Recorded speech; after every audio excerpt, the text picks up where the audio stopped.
Magic isn't about deceiving you, conning you, tricking you. It's not about the method. It's about creating a sense of wonder.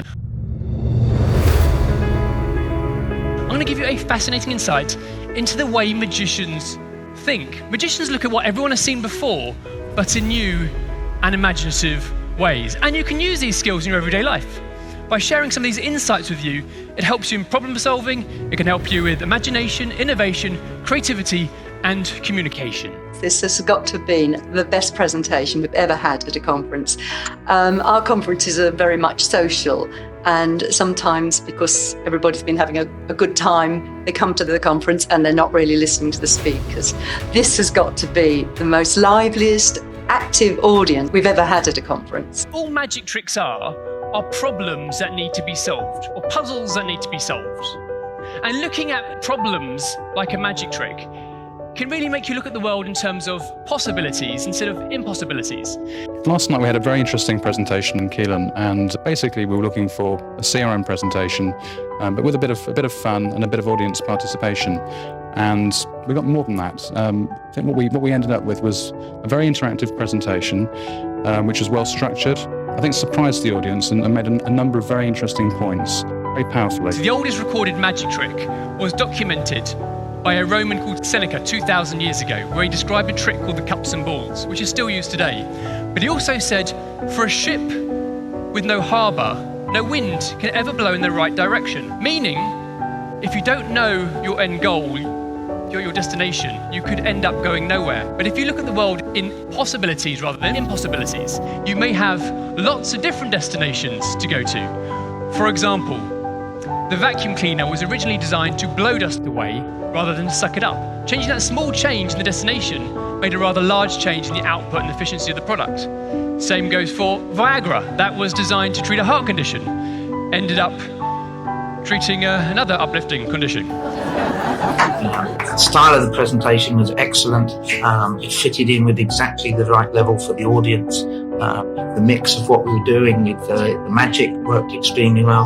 And everybody's gone away with a big buzz. I thought the quality of the presentation was absolutely fantastic. As I said in my summing up, it was an exceptional service delivery. So the second step of a magician in creating a solution to a problem is believing it is possible.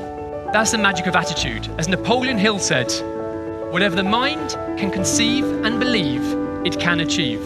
There are two sorts of people in this world. There are yes-butters, where the world is full of impossibilities, and there are yes-anders, where the world is full of possibilities. So what I mean by that is, if you're a yes-butter, you'd say, yes, but my wife won't like it. That goes around in my head a lot. Yes, but my boss won't like it. Yes, but I'm not funny enough. Yes, but I'm not good looking enough. Yes, but I'm not clever enough. Yes-anders, and that's the type of thinking a magician is. Yes, I can make this lady levitate. I can make this person disappear. There are no sort of boundaries. I was delighted recently to recommend to a client at their senior management conference that they use Keelan Leyser to demonstrate the real benefits of imagination and creative thinking in the business. I was delighted with what they did, so was the client, and I would recommend them to any serious company wanting to get their executives to think differently about the way they do business, the way they think, and the way they behave. The average person has 22,000 no's by age 18.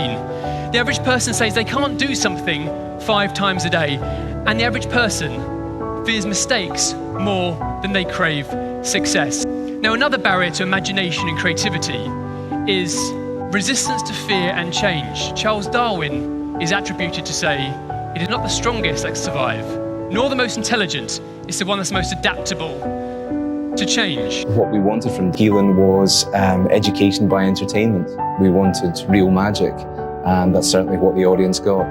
Imagine the world without the simplicity of online shopping. That is, unless we stumble across the 3 biggest fears of our generation. That is, no Wi-Fi, no battery, or that spinny wheel of death.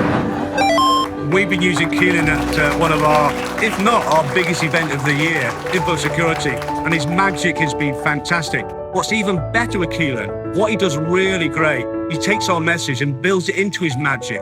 So our tagline, our headline messaging, he takes that, he embeds it into his magic, and he's really added value to our event. I would highly recommend Keelan. So when you think about the work that you do, no matter how small or insignificant it may feel at the time, they're the cogs that make this big machine work, and this machine is so important for the survival of so many. So thank you for connecting with me today.